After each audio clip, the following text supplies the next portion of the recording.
I'm Zach the Mothman Daggy, and this is Midnight Spook Show, your online source for all the horror news, reviews, and interviews that you can scream at. And for this edition of the Midnight Spook Show, it is a review of the film I Spit on Your Grave. Now, this is the 2010 remake. It is directed by Stephen R. Monroe. He's the guy that brought you Complacent and Duel. It stars Sarah Butler of the TV series I Heart Vampires. It also stars Jeff Branson of the soap opera The Young and the Restless. And also in it is Andrew Howard of Transformers, Revenge of the Fallen. Now, the plotline of this film is that, well, according to IMDb, a writer who is brutalized during her cabin retreat seeks revenge on her attackers who left her for dead. So, what you have here, basically, is your basic revenge film. The first thing I need to mention is this is a incredibly disturbing film. The first half of this movie is just the setup and then the brutality that happens to this girl by, I want to say 5 guys. Could have lost count, but I think it was 5. So basically it's a film about people doing horrific things. That's what the horror of this film is. And it's incredibly gritty and really well acted and directed. I really gotta give it props for that. The music score really brings you into this film, and which is good and bad because while it brings you into it, it is incredibly hard to watch this movie. Just because of the sheer kind of horrific nature of it. Like I said, it's incredibly disturbing, and also, I believe it's unrated, but it's definitely an extremely R-rated film if it was rated. The thing, though, about it is if you've seen the original film, Last House on the Left, not the remake, the original, then you've seen this movie for the most part.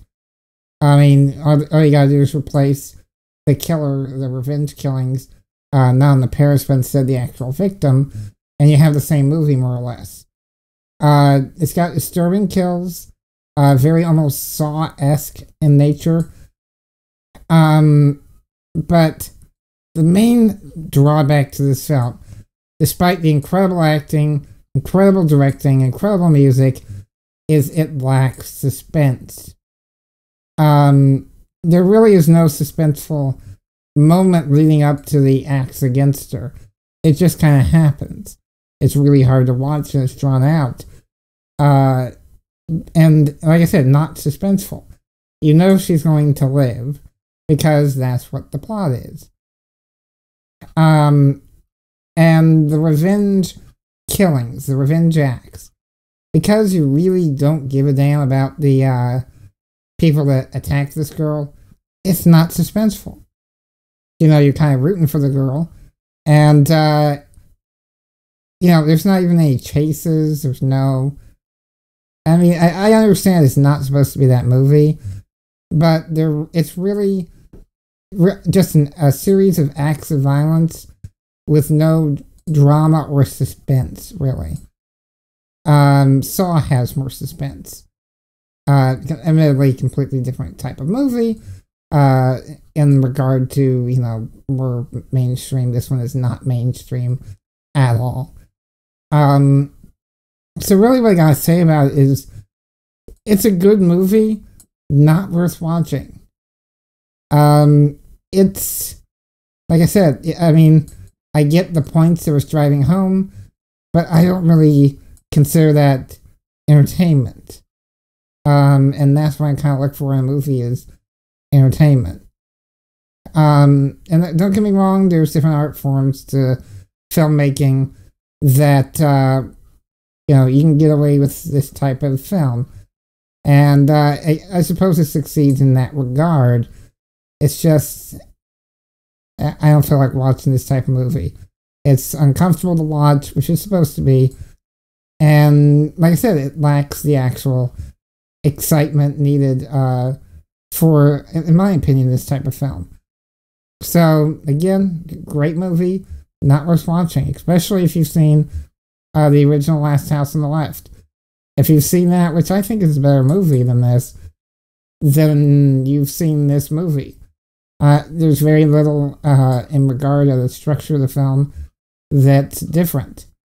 So, that's my opinion on I Spit on Your Grave. It is, like I said, well done, but not enough for me to recommend it. So I've got a trailer for it available now at spookshow.tv, as well as a link to purchase it. So check it out if you want. And until next time, I'm your friendly new media mouse man, advising everyone watching great horror films, be sure to turn it up and turn out the lights. Cheers. Grave digger, when you dig my grave, could you make it shallow?